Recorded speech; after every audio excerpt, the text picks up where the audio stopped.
first of all, I would like to thank the, I am so nervous,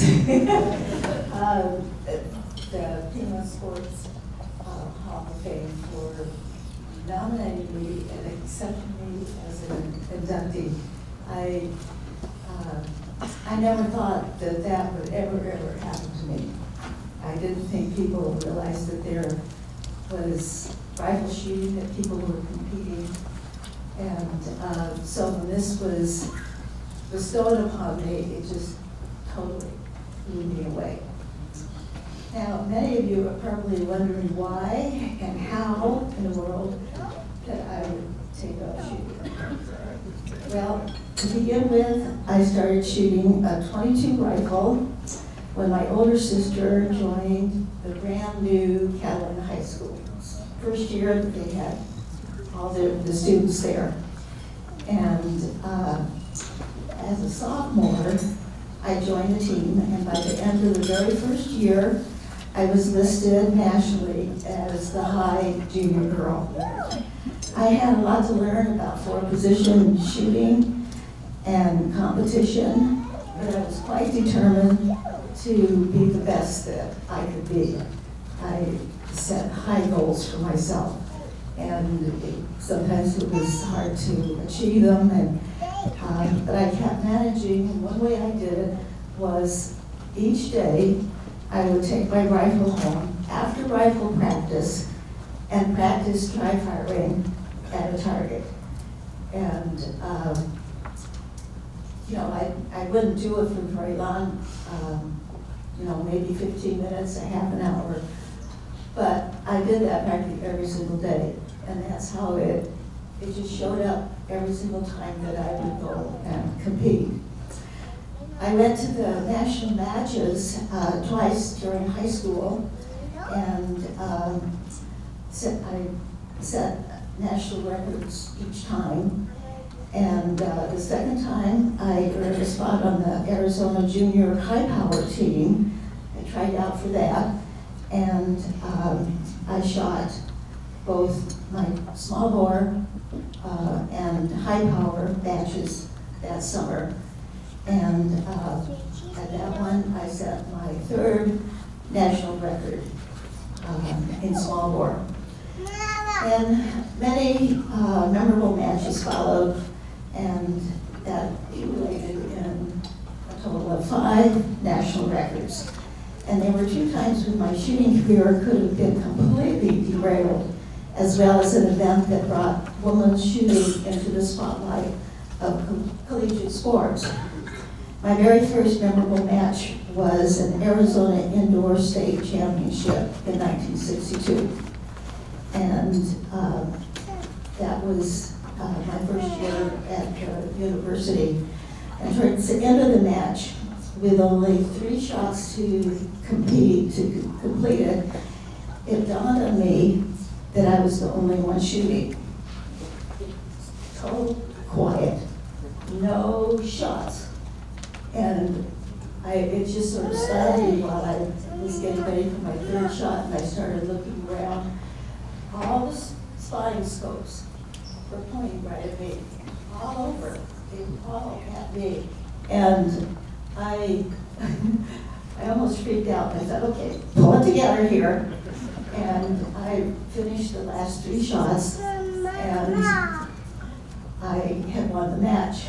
And I also had shot another national record. So I guess all that practice sort of helped to keep it together. And another memorable match went to the Hermosillo, Mexico, for a special match that they were having, and that was in 1963. I was the only woman at the match, which caused quite a bit of a stir, but then I won the match. No woman had ever done that. It was total mayhem. No one thought that it was possible that a girl could even shoot, let alone win a match. And that event made the new national, that it wasn't a new national, it was the highest shot score that they'd ever gotten at that match. And the event made the local newspapers, pictures and all. And that was a very, very exciting time. And I couldn't believe how many people were amazed and they wanted to come up and shake my hand and tell me congratulations and everything. And just a few weeks ago, the Star newspaper sports reporter Greg Hansen wrote an article about the new group of inductees and the adversities that occurred in achieving their goals, which was certainly true of me. In my junior year of high school, a near catastrophe almost happened when the TUSD school board announced that all extracurricular activities would be discontinued the next year. And that included the rifle team. No more shooting. And we still had our senior year to compete together.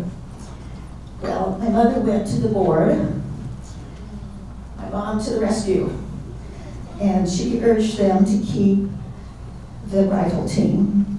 And she was very persuasive, and the school board agreed to keep the team one more year. And if the rifle program had been cut my senior year, I know I wouldn't be standing here. I would have stopped shooting. I wouldn't have started shooting at the ULA, and I wouldn't have been able to enjoy the sport like I do now. So the 1960s were a time of change for women competing in collegiate sports. As my U of A sophomore year was ending, all the guys on the rifle team were getting letters. They were getting sweaters and jackets and blankets and so forth. And the guys kept asking me, well, you know, aren't you going to get something? And I said, no, I wasn't. I hadn't received any notice, and besides, I was a woman. My fellow team members and my coach felt I definitely deserved a letterman's letter. And although the women had been on the team for years, none had actually been the top shooter.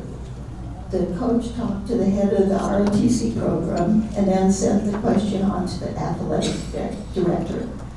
And the Star newspaper heard about it, and soon an article and my picture appeared.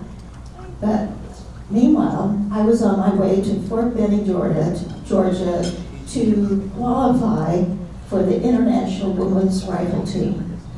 I'm sure the newspaper article mentioned that fact too. And then when I came back home, I was invited to meet with the U of A athletic director, who told me that I would be receiving an actual letterman's letter. I would get my sweater, and actually I got two letter sweaters and a letter blanket when I graduated. This was a huge honor. That was something I thought would never happen, because that award was supposed to be just for men. But they changed it. And it was such a huge accomplishment that paved the way for other women to compete on a rifle team in college and earn letters. In 1972, we moved to St. Louis, and I was busy with my kids and raising a family, and I never had a chance to shoot for the next 26 years. This could have been the end of my shooting career, but with lots of encouragement of my husband and family, I was able to start shooting when we moved back to Tucson in 1998. And that was great, except for one little detail. When I drove out to the 3 Points rifle range, I learned that no one shot for position matches anymore, and everyone had taken up silhouette shooting. I didn't know how to do silhouette shooting. That was a brand new type of rifle shooting. And you shot at small steel cutouts of chickens, pigs, turkeys, and rams at different distances. Now, after thinking about this for a while, I didn't take it up to begin with. It was totally new, and I didn't think I would like doing it. But I decided not to give up because I really enjoyed shooting. It's always been lots of fun. And I would go ahead and try a new way of shooting. It was a tough challenge. It was really hard to learn how to do that. But in 2017, I won the title of Arizona Women's State High Power Silhouette Champion. And I know I'll continue shooting. I love the challenge, and it really is lots of fun. I had lots of help along the way. My parents brought me my first rifle that I needed. I had sort of outgrown the rifle that I had been using. And I had lots of people helping me, like a gunsmith that helped me make sure my rifle was working properly. And I had lots of encouragement from different people that I didn't even know, but they quickly became my friends. And I really, really enjoyed shooting all these past years. And now I'd like to thank my family for all the support of my shooting. So you guys get to sign up. There's my grandkids are there. Come on, stand up.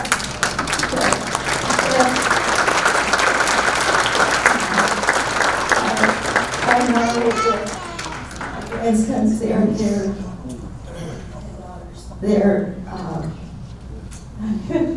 really great, and they're really, really proud of me. Thank you, guys. I'd like to thank my family for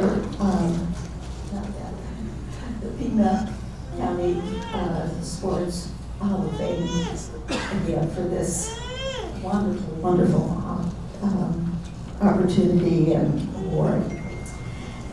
And just one more thing. Some of you might think, is she still shooting after all these years? And the answer is yes. And am I still winning? I was at a match 2 weeks ago. Yes, I did win.